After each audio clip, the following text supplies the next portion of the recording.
So, hello, and a massive hello to everybody. This is 50 Pips, rocking and rolling, 20th of May, 2019. No trade calls or recommendations. We're responsible for their own stuff. We're here for educational purpose only. So, quick update here. I just wanted to talk about the ES because I've been getting a few questions in on the blog about this chart that we have been posting and discussing. So, I just wanted to talk through it in a little bit more detail, hopefully to try and highlight our thinking, and also to address some of the questions that came in based on the commentary on the Twitter feed last week into OPEX week, right? So this is the chart most of you are familiar with, right? And what we've been looking at is the following, right? So once we had the gap up and the ramp, right, all the way back to all-time highs, we kept on warning everybody, saying, you've got to pay attention to this, and all this hopium kind of rally is really on very suspect volume and on extremely suspect news flow, right? And we expected to get a very good chance to try and play for this gap to fill, right? And we were just waiting for some kind of an exhaustion, a puke up at highs. And what happened is we had this, we broke through all-time highs, we got this negative reversal on the daily, and that was our cue to say, okay, now it's time to look to sell any rally to get some nice asymmetric risk reward to try and play for that gap fill. So there we got, bam, we come all the way back down into the gap fill. Now, just as we broke the gap, right, and everybody was getting very excited to the downside, we said, watch out, we're going into OPEX, right? And we would expect to see some kind of rally here at the very least to fill the latest downside gap, right, on that panic gap, especially because, healthy markets do not only move in straight lines. We're getting a lot of headline flow trying to support the market, and we were going into that OPEX week. So if we go back into a 1 hour chart, what happened, right? So we got that dramatic, not really, but just people getting excited because the ranges have been so tight, gap down, right? And we had, that was basically Monday, Tuesday, Wednesday, Thursday, Friday action, right? So our base case was still that ultimately would resolve to the downside, but tactically in the short term, especially because it was OPEX week, we'd be looking to play this market a move back into the gap fill, and at that point we'd be looking to get back short because of a number of technical factors or confluences around the gap fill area, right? So as you see, we broke down Monday, and then we kept on tweeting about that all week, and you see we slowly make our way all the way back, and we fill the gap, and we fail. Once we failed on the gap fill, it's game on, because you see even on Friday, we're making lower highs, and as we tweeted out late, we talked about it late on Friday, on Thursday and early on Friday, we said we suspect this is done now, and we try to move back into that 28.50, which pretty much we got. Very nice move. Now, what was so interesting with this 28.79? Well, what's particularly interesting there is that you've got a confluence of a lot of levels. So number one, it's that pivotal level because it's those old highs, right, where we failed from before we made the all-time highs, and we got the very aggressive ramp when we had the VIX debacle and everything. So it remains a key pivotal level.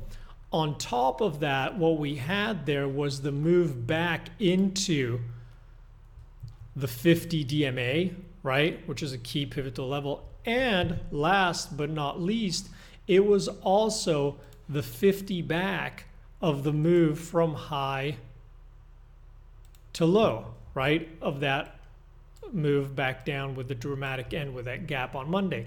So we said on the rally back up, that is a beautiful place to expect to see profit taking from gap fill players, general interest because it's a key pivotal level structurally from the past, and also because shorter term it comes in line with that 50 DMA and the 50 back of the move from A to B. So that, especially if you've got tight plays and failure after that gap fill, that's a really interesting place to look for shorts to play out. So That's why this level is absolutely key now as we go into the week. I mean, I'm not going to talk about all the discussion with Huawei, etc., why we think the market is very complacent and that ultimately, we have to price this in and we're expecting this to roll, etc. Just looking at the technicals here, going into the week, as long as this holds, right? You've also got this 61.8 level. As this holds, we'd expect this to try and come back down and test these lows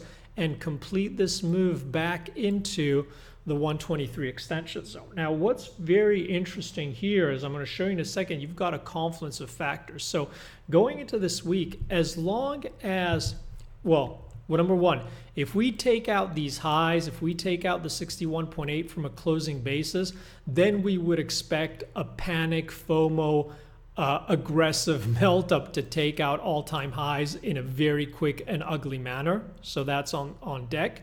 As long as we don't take that out, our base expectation is that we're going to slowly make our way back down into these lows and go back into the 123 extension lower. Now, what's very interesting with this whole area is, in the same way as we said, don't get excited about the move lower here. Think about two-sided action, opportunity to try and get long.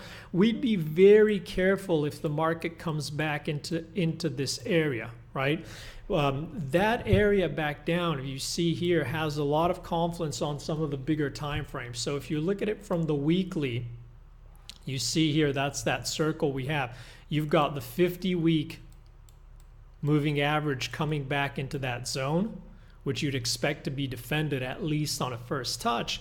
And on top of that, if you move over to an even higher time frame, from a market timing model perspective, you'll see that if you go on the monthly, basically you've got the 10-month moving average pretty much coming back into that zone too. So going into this week, we expect anything that stays, let me get back on the daily, anything that stays, broadly speaking, inside this area. Actually, let me just draw it different. Basically, you can call it 2780 to 2760 to be an orderly move to the downside, and a lot of chop inside this area, but with downside direction.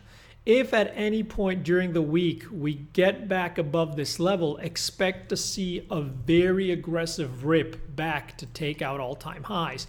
But if any time this week or any time in the following weeks you see the market come back down and close on a day perspective or start to get traction below this 2780, 2760s, then we would not be surprised to see the same intensity and velocity that you could see here to take out all-time highs, to get traction to the downside in a very ugly fashion. And that would significantly increase the chances that we see these lows coming back in play extremely quickly. Okay, so that's the way we're looking at ES. I hope that answers all the questions. I hope that was useful, guys. Wishing everybody an awesome day. And as always, thanks for liking, thanks for sharing. Always very much appreciated. All the best, guys. Bye-bye.